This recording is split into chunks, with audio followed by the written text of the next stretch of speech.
Hello viewers, আজ আমি একটি স্টোরি বলবো, একজন রোগীর ইতিহাস। আমি এক্ষেত্রে রোগীটির ছদ্মনাম ব্যবহার করছি। রোগীটি মিসেস এক্স, বয়স 24, বিয়ে হয়েছে 5 বছর। বিয়ের পর 4 বছর পর উনি গর্ভবতী হন এবং ওনার যমজ গর্ভ ধারণ করেন। সব কিছুই স্বাভাবিক চলছিল গর্ভকালীন সেবাও, নিয়মিত গর্ভকালীন সেবায় ছিলেন তিনি। হঠাৎ করে 6.5 মাস যখন গর্ভাবস্থা, ওনার 26 সপ্তাহ প্রেগন্যান্সি, হঠাৎ করে একদিন তার তীব্র প্রসব ব্যথা শুরু হলো। কাছাকাছি হসপিটালে নেওয়া হলো। একদিকে টুইন গর্ভাবস্থা, অন্যদিকে সময়ের আগে প্রসব। এজন্য ওই হাসপাতালটি রোগীটিকে ভর্তি করতে চাইল না, কিন্তু অসহ্য ব্যথায় ছটফট আর কাতরাচ্ছে। তখন একজন নার্স তাকে শুইয়ে দিল, তাকে পরীক্ষা করে দেখল বাচ্চাটি একেবারেই ডেলিভারির পর্যায়ে চলে এসেছে, তখন আর স্থানান্তর করা সম্ভব নয়। ঠিক তখনই ওনার প্রসব হলো এবং দুটি যমজ কন্যা শিশু জন্মালো। একজনের ওজন হলো 750 গ্রাম, একজনের ওজন হলো 650 গ্রাম। এই হচ্ছে কাহিনী। কয়েকদিন পরেই তো যমজ শিশু দুটিকে সাথেই স্থানান্তর করতে হলো ঢাকায় এনআইসিইউতে।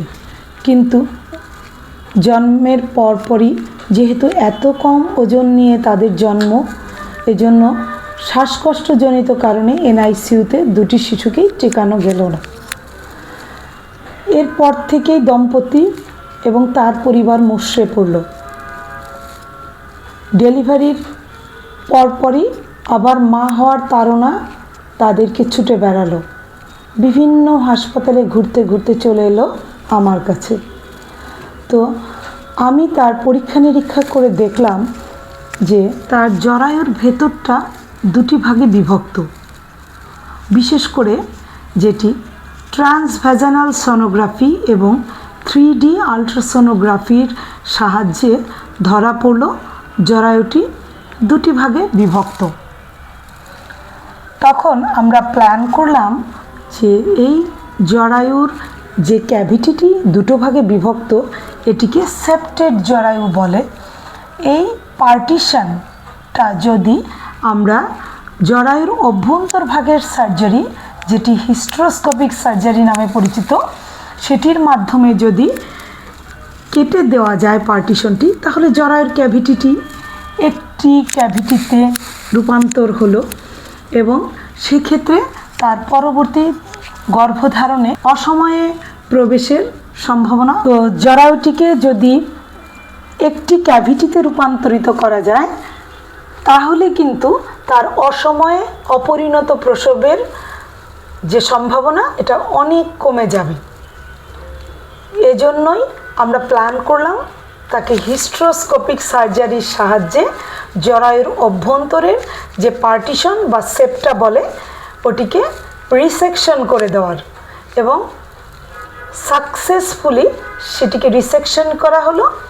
এবং রিসেকশন সার্জারিটি আমাদের ইউটিউব লিঙ্কে দেওয়া আছে, যেক্ষেত্রে আমি ভিউয়ারদের বোঝানোর জন্য কিছুটা আমি ছবির সাহায্যে বুঝিয়ে দিচ্ছি। যদি এটি একটি জরায়ু হয়,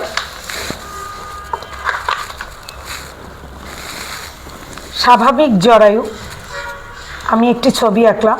সেই স্বাভাবিক জরায়ুর ক্যাভিটিটাকে, একটি স্বাভাবিক জরায়ু, এটির ক্যাভিটি থাকে এরকম। এটি স্যাজাইটাল সেকশনের ভিউ দেখা হচ্ছে। যদি জরায়ুর ভেতরে পার্টিশন থাকে, তাহলে এর ক্যাভিটি দ্বিধা বিভক্ত বা দুটি ভাগে ভাগ হয়ে যায়, ফলে ক্যাভিটির জায়গাটা কম থাকে এবং ভ্রূণটা বেশি সময় পর্যন্ত গর্ভাবস্থায় ওই গর্ভাবস্থাটি বেশি সময় ধরে চলতে পারে না। এই সময় অপরিণত প্রসব, গর্ভপাত এগুলোর হার অনেক বেশি থাকে।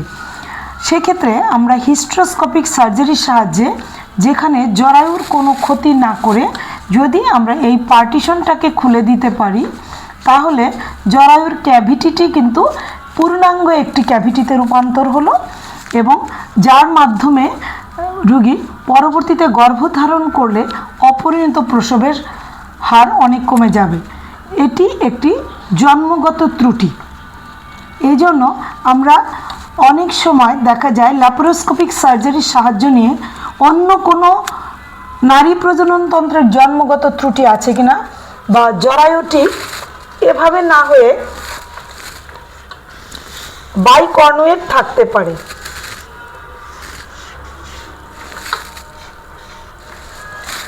যেখানে জরায়ুটির উপরিভাগ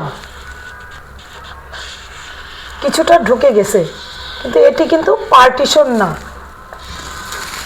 এখানে একটা জরায়ুর ক্যাভিটি, এখানে আরেকটি জরায়ুর ক্যাভিটি হয়েছে, এইটিকে বাইকর্নুয়েট জরায়ু বলে।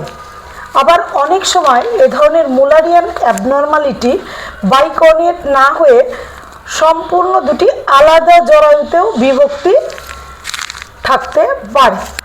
তো এই সব ত্রুটি যাতে করে এড়ানো যায়, বা যাতে করে দেখতে হবে এই সব সার্জারির আগে যে এই ধরনের ত্রুটিও ওই জরায়ুতে আছে কিনা, যেটি সেপ্টেড ইউটেরাসটাকে ডিফারেন্সিয়াল ডায়াগনোসিসে সাহায্য করে। সেটি আমরা ল্যাপারোস্কোপির সাহায্যে আগে দেখে শিওর হয়ে যে না, জরায়ুর শেপ স্বাভাবিক আছে, জরায়ুর ভেতরে পার্টিশনটি রয়েছে, এটি রিমুভ করে দিলে সমস্যার সমাধান হবে। সেভাবেই রিমুভ করে দেওয়া হয়েছে। ধন্যবাদ।